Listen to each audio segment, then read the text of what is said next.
నమస్తే అండి.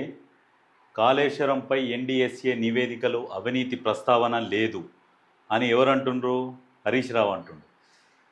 ఎదురుదాడితో తప్పు ఒప్పు కాదు ఉత్తమ్ కుమార్ రెడ్డి. ఇప్పుడు ఈయన భారీ నీటిపారుదల శాఖ మంత్రి, ఈయన మాజీ భారీ నీటిపారుదల శాఖ మంత్రి. అయితే ఏమంటుండు? కాళేశ్వరం లోపాలను ఎత్తి చూపిన ఎన్డీఎస్ఏ కమిషన్ల కోసమే కాళేశ్వరం నిర్మాణం చేపట్టారు. కేంద్రం నివేదికను తప్పుపట్టడం దుర్మార్గం.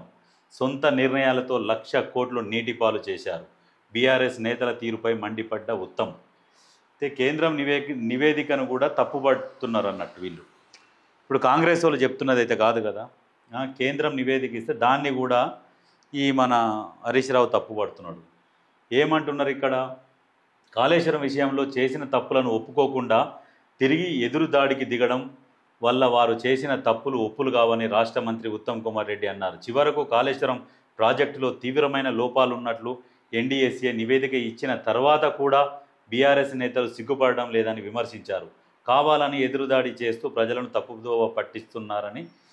అయితే సరే, కాళేశ్వరంపై ఎన్డీఎస్ఏ నివేదికలో అవినీతి ప్రస్తావనే రాలేదు అని అంటుండు. మరి గుమ్మడికాయ దొంగవడంటే భుజాలు దడుముకున్నట్టు ఎందుకే హరీష్ అన్న? సరే, మరి వాళ్ళు ఏదో విచారణ జరిపిస్తే దానికి మరి నువ్వు కూడా సహకరించరాదు, మరి కట్టుబడి ఉండరాదు? వాళ్ళు నిరూపిస్తారు కదా తప్పు జరిగిందా జరగలేదా.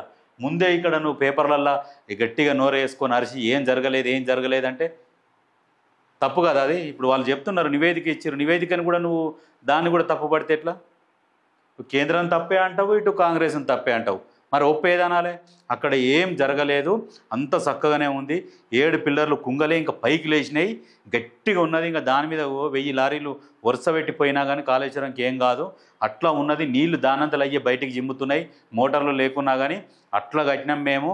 అలా విద్యుత్ కూడా దానంతలు అదే. ఇప్పుడు రాష్ట్రం మొత్తం విద్యుత్ కాళేశ్వరం నుంచే వస్తుంది. పంటలు మొత్తం కాళేశ్వరం నీళ్ళతోనే తెలంగాణ రాష్ట్రం మొత్తం మండుతుంది. కరెంటు కూడా అక్కడ తయారైన కరెంటుతోనే తెలంగాణలో మొత్తం వెలుగుతున్నాయని చెప్పాలన్నా? మరి ఏం మాట మాట్లాడతారు అన్నిటికీ? ఇంత పెద్ద కుంభకోణం జరిగి 1,00,000 కోట్లు నీటి పాలైతే దాని మీద వారికి చీమ గుట్టినట్టు కూడా లేదు అన్నారు. ఎన్డీఎస్ఏ వాళ్ళెవరు నివేదిక ఇవ్వడానికని కించపరిచేలా మాట్లాడుతున్నారని మండిపడ్డారు. ఎక్కువ కమిషన్లు వస్తాయని గత ప్రభుత్వ నేతలు కాళేశ్వరం ప్రాజెక్టు చేపట్టారని ఆరోపించారు. హైదరాబాద్లో నిర్వహించిన మీడియా సమావేశంలో ఆయన కాళేశ్వరం ప్రాజెక్టుపై ఇటీవల ఎన్డీఎస్ఏ ఇచ్చిన నివేదికపై పవర్ పాయింట్ ప్రజెంటేషన్ ఇచ్చారు. కమిషన్ల కోసం ప్రాజెక్టు అంచనాను భారీగా పెంచుకుంటూ పోయారని మండిపడ్డారు. ఫస్ట్ ₹80,000 కోట్లకు అనుమతులు తీసుకుంటే అప్పటికే ₹1,00,000 కోట్లు దాటిపోయిందని అన్నారు. వివిధ పేర్లతో కార్పొరేషన్లు ఏర్పాటు చేసి రుణాలు తీసుకున్నారు. అధిక శాతం వడ్డీకి స్వల్పకాలిక రుణాలు తీసుకొని బీఆర్ఎస్ హయాంలో ప్రాజెక్టు నిర్మిస్తే చివరకు వాళ్ళ హయాంలోనే అది కూలిపోవడం దౌర్భాగ్యం అన్నారు. నిజంగా మీరు కట్టినాక కనీసం 50 సంవత్సరాలకు 70 సంవత్సరాలకు కూలిందంటే కొంచెం ఏమన్నా బాగుంటుండే. మీరు కట్టిరు, మళ్ళీ మీ హయాంలోనే కూలిపోయాయి. సిగ్గుండాలి మళ్ళా జర్రానన్నా. పోతోన్ కన్నా ఎత్తేస్టోన్ కన్నా ఉండాలి, ఇద్దరు ఇట్లా ఎవరికన్నా అట్లా ఉన్నది. కనీసం మరి వాళ్ళకి ఎందుకు మరి మీరు కనీసం వాళ్ళు చెప్పింది కూడా ఎందుకు వినలేరు? వినకుంటే ఈయననే మాట్లాడు. వాళ్ళ దాంట్లో కూలిపోవడం దౌర్భాగ్యం అన్నారు. ఇంతకన్నా సిగ్గుచేటు మరొకటి ఉండదని బ్యారేజీ పూర్తయిన తొలి ఏడాదిలోనే లోపాలు బయటపడ్డాయని ఆరోపించారు. లోపాలు ఉన్నాయని ఇంజనీర్లు చెప్పినా సరే పట్టించుకోకపోవడం రాను రాను నష్ట తీవ్రత పెరిగిందని వివరించారు. మేడిగడ్డ నిర్మాణంలో లోపాలపై బీఆర్ఎస్ ఉన్నప్పుడు కూడా ప్రాథమిక నివేదిక ఇచ్చారని, బ్యారేజ్ లోపలి భాగంలో నీళ్లు భూమి లోపలికి పోయి బ్యారేజ్ వెలుపలికి వస్తున్నాయని, బ్యారేజీ నిర్మాణానికి మట్టి పరీక్షలు నాణ్యత పరీక్షలు చేయలేదని విమర్శించారు. అలాగే అన్నారం సుందిళ్ల బ్యారేజీల్లోనూ సీపేజ్ ఉందని ఎన్డీఎస్ఏ నివేదిక చెబుతోందన్నారు. నిర్మాణం మొదలుపెట్టిన 6 నెలల తర్వాత సిడబ్ల్యూసీకి డిపిఆర్ పంపిస్తే ప్రాజెక్టును తుమ్మిడిహట్టి నుంచి మేడిగడ్డకు మార్చవద్దని 5 విశ్రాంత ఇంజనీర్లతో కేసీఆర్ ఏర్పాటు చేసిన నిపుణుల బృందమే చెప్పడం జరిగింది. కానీ సిడబ్ల్యూసీకి ఇచ్చిన డిపిఆర్లో కూడా ఇష్టారాజ్యంగా మార్పులు చేశారని మండిపడ్డారు. డిపిఆర్కు విరుద్ధంగా కేసీఆర్ ఎలా చెప్తే అలా నిర్మించారని అడిగారు. బీఆర్ఎస్ నేతల నిర్లక్ష్యం, కకృతి, అవినీతి వల్ల ప్రాజెక్టు పనికి రాకుండా పోయిందని ఉత్తమ్ మండిపడ్డారు. వజ్రోత్సవ సభలో ఏదేదో మాట్లాడిన కేసీఆర్ దీనిపై ఎందుకు నోరు మెదపలేదన్నారు. ఎన్డీఎస్ఏ అనేది పార్లమెంట్ చట్టం ద్వారా ఏర్పడిందని, చట్టం చేసినప్పుడు బీఆర్ఎస్ ఎంపీలు మద్దతిచ్చారని చెప్పుకొచ్చారు. బ్యారేజీల భద్రతపై ఎన్డీఎస్ఏ అత్యున్నత బోర్డు అని దేశంలోని 700 బ్యారేజీల భద్రతను పరిశీలిస్తుందన్నారు. వివిధ అంశాల్లో అంతర్జాతీయ స్థాయి నిపుణులతో ఈ బోర్డు ఏర్పాటైందని పేర్కొన్నారు. తుమ్మడిహట్టి కాదని మేడిగడ్డ వద్ద ప్రాజెక్టు నిర్మించడమే ప్రధాన లోపమని ఎన్డీఏసీ చెప్పిందని, మేడిగడ్డ ప్రతిపాదనను సిడబ్ల్యూసి ప్రారంభంలోనే తోసిపుచ్చిందని, ఇవన్నీ మరచి బీఆర్ఎస్ ఇంకా బుకాయించడానికి ప్రయత్నించడం సిగ్గుచేటన్నారు. ఈ సమావేశంలో మంత్రి పొన్నం ప్రభాకర్, ప్రభుత్వ సలహాదారు షబ్బీర్ అలీ పాల్గొన్నారు. నిజంగా ఎక్కడ ఇది తుమ్మిడిహట్టి దగ్గర కట్టాలని చెప్పేసి బ్యారేజ్ కట్టాలని చెప్తే ఎన్డీఎస్ఏ వీళ్ళు పోయి ఏం చేశారు, కేసీఆర్ మేడిగడ్డ దగ్గర కట్టిండు. ఎందుకంటే ఆయన సూపర్ ఇంజనీర్ కదా, సూపర్ ఇంజనీర్ కాబట్టి అక్కడ కట్టిండు. ఇప్పుడు మరి మీ రాజదూత సభలో మరి ఎందుకు మాట్లాడలే ఈ మేడిగడ్డ గురించి? కాంగ్రెస్ విలన్ అని మాట్లాడినావు, కేసీఆర్ మాట్లాడిండు. సరే, అది తర్వాత విషయం మాట్లాడదాము. ఇప్పుడు ఈయన ఉన్నాడు హరీష్ రావు. మరి ఇప్పుడు ఈయనకి ఎందుకు నొప్పి లేస్తుంది? ఎన్డీఏసీ రిపోర్ట్ ఇచ్చింది, దాని గురించి వాళ్ళ మంత్రులు చెప్తున్నారు, ఓ ప్రెస్ మీట్లో వివరణ ఇస్తున్నప్పుడు అన్ని అబద్ధాలే అని చెప్పేసి ఈయనకి ఎందుకు మంటలేస్తుంది? మరి ఏం ఇప్పుడు అందులో తప్పే ఉందని ఈయన ఎందుకు అనాలి? ఇదంతా అదే ప్రజలకు ఏంటంటే తప్పుడు సమాచారం చేరవేయడంలో దిట్ట వీళ్ళు దొంగలు. ఇంకొక విషయం ఏంటంటే ఇప్పుడు అసలు కథ ఏడ మొదలైందంటే ఇప్పుడు చెప్తా మీకు. ఈయన పేరేగా తెలుసు కదా, హరీష్ రావు ఏం చేస్తున్నాడు అంటే ఇప్పుడు మెల్లగా పావులు కదుపుతున్నాడు. ఏం పావులు కదుపుతున్నాడంటే ఈయనతో పాటు ఒక 20 మంది ఎమ్మెల్యేలను తీసుకొని బీజేపీలోకి జాయిన్ అయ్యే ఆలోచనలో ఈయన ఉన్నాడు.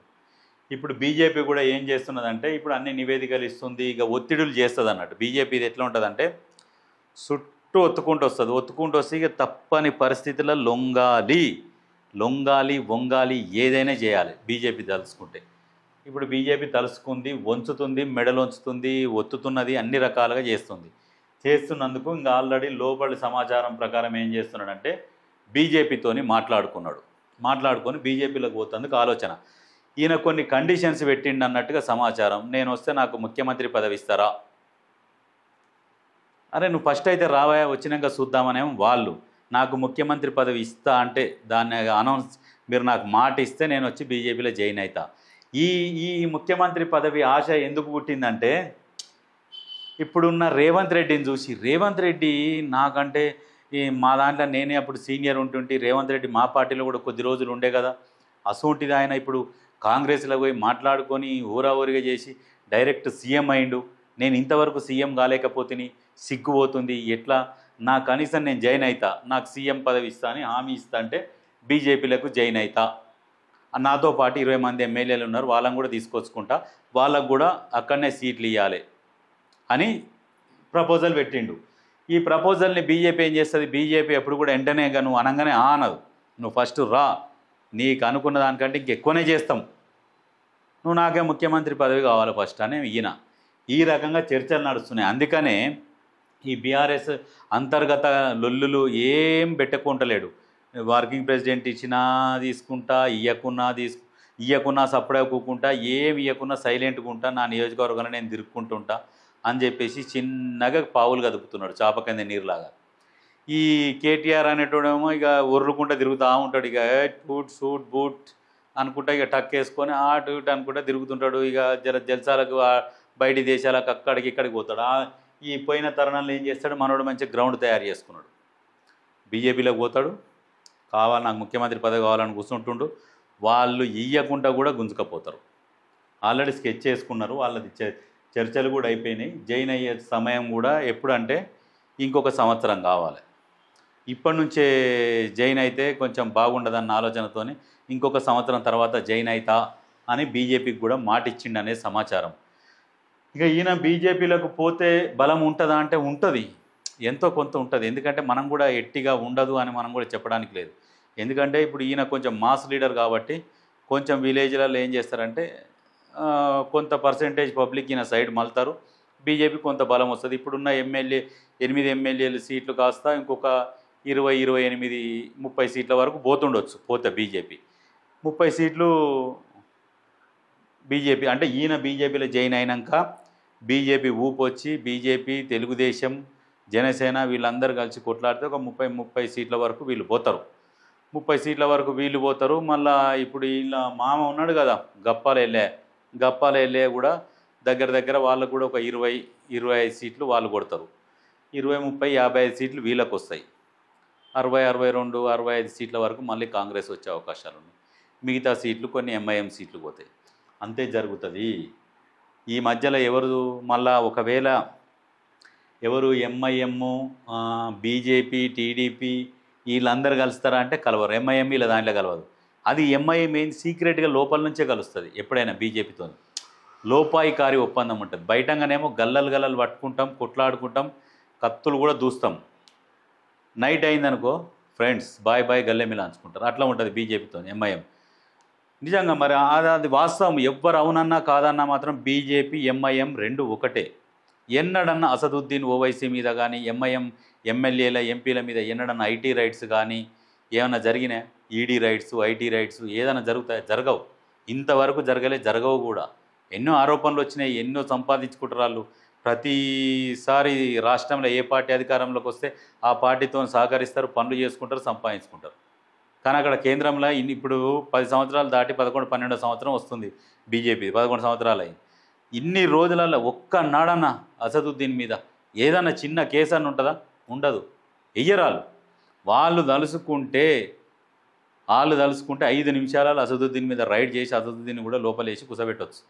లేవా తప్పులు దొరుకుతాయి కానీ వాళ్ళు చెయ్యరు. అదన్నట్టు కాదు. వాస్తవానికి ఇంకా టాపిక్ వేరే సైడ్ పోతుంది. కానీ ఈ హరీష్ రావు ఏం చేస్తాడంటే అందులోకి పోతాడు. ఇప్పుడు ఏంటంటే ఇప్పుడు ఎంతసేపటికి హరీష్ రావు ఏమనాలి? బీజేపీని తిట్టినట్టుగా యాక్టింగ్ చేయాలి. ఎందుకు తిట్టినట్టుగా యాక్టింగ్ చెయ్యాలి అంటే బీజేపీ అంటే హరీష్ రావుకు పడతలేదు అని అనుకోవాలి జనాలు అందరూ.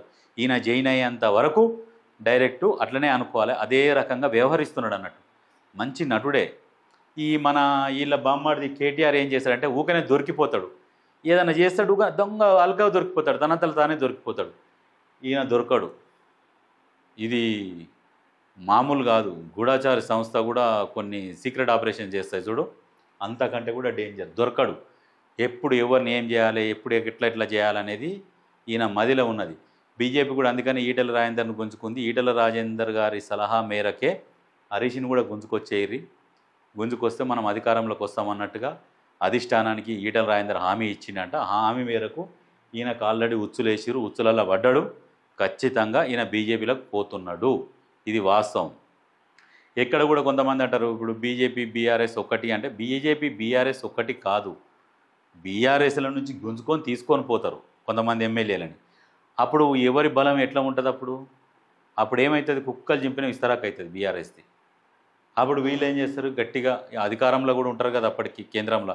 కాబట్టి ఆ అధికారాన్ని అడ్డం పెట్టుకొని జోష్లా ఇక హంగామా సృష్టిస్తారు. కాకపోతే ఏం చేస్తారంటే ఈ కాంగ్రెస్ పార్టీ ఏం చేస్తుంది?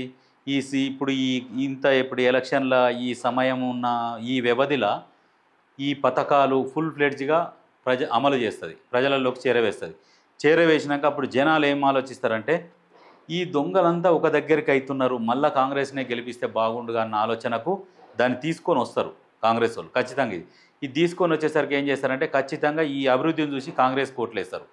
ఈయన ఈ మాస్ ఫాలోయింగ్ అని చెప్పేసి మోడీ పేరు చెప్పి మోడీనామా జై శ్రీరామ్ ఇది అదే అని చెప్పేసి వీళ్ళు ఎన్నో కొన్ని సీట్లు గుంచుతారు. లాస్ట్ కాడ చచ్చేది ఎవరు అంటే బీఆర్ఎస్ చచ్చిపోతుంది. ఎంఐఎం సీట్లు ఎంఐఎంకే వస్తాయి.